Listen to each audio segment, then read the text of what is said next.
আসসালামু আলাইকুম শিক্ষার্থী বন্ধুরা, আশা করি তোমরা সবাই ভালো আছো।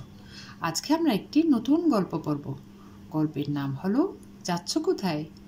চলো তাহলে শুরু করি। সকাল হয়েছে, বনে পাখি ডাকছে, একা একা হাঁটছে।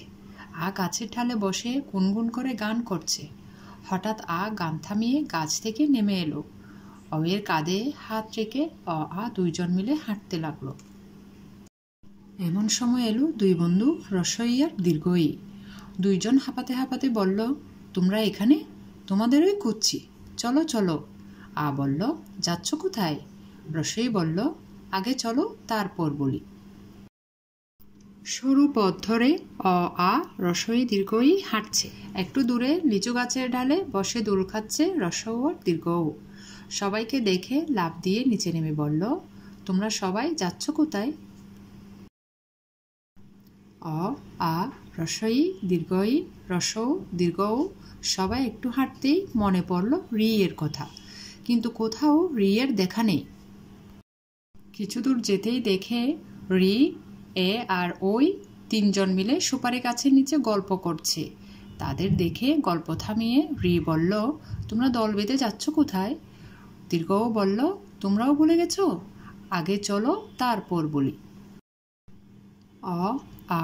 রসই দীর্ঘই রসৌ দীর্ঘৌ রি, ওই।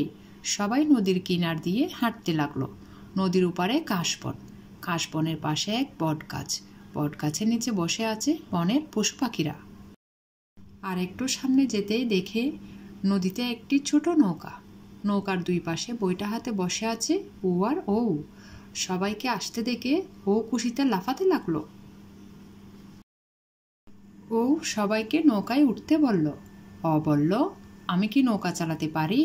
ও বলল, নিশ্চয়ই, এই নাও বইটা। তারপর একে একে রসই দীর্ঘই রসৌ দীর্ঘৌ রি, ওই, ও সবাই নৌকায় বসল। ও বেশ ভারী গলায় বলল, আজ এই স্বরবর্ণ বনে প্রথম স্কুল শুরু হতে যাচ্ছে। শিয়াল পণ্ডিত বসে আছে, বনের পশু পাখিরা আমাদের জন্য অপেক্ষা করছে। সবাই স্কুলের কাছাকাছি পৌঁছে গেল। সুরে সুরে ওরা বলতে লাগলো, চলো চলো, আর নয় দেরি, স্কুলে যেতে হবে তাড়াতাড়ি।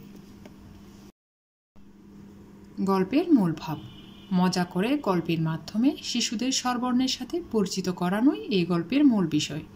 ভাষার বিকাশের পাশাপাশি মিলেমিশে থাকা এবং সামাজিক ও আবেগিক বিকাশে গল্পটি বিশেষভাবে সহায়তা করবে। ধন্যবাদ সবাইকে। বন্ধুরা, ভিডিওটি ভালো লাগলে আমার চ্যানেলটি সাবস্ক্রাইব করিও। আর যারা সাবস্ক্রাইব করেছো তাদেরকে অসংখ্য ধন্যবাদ।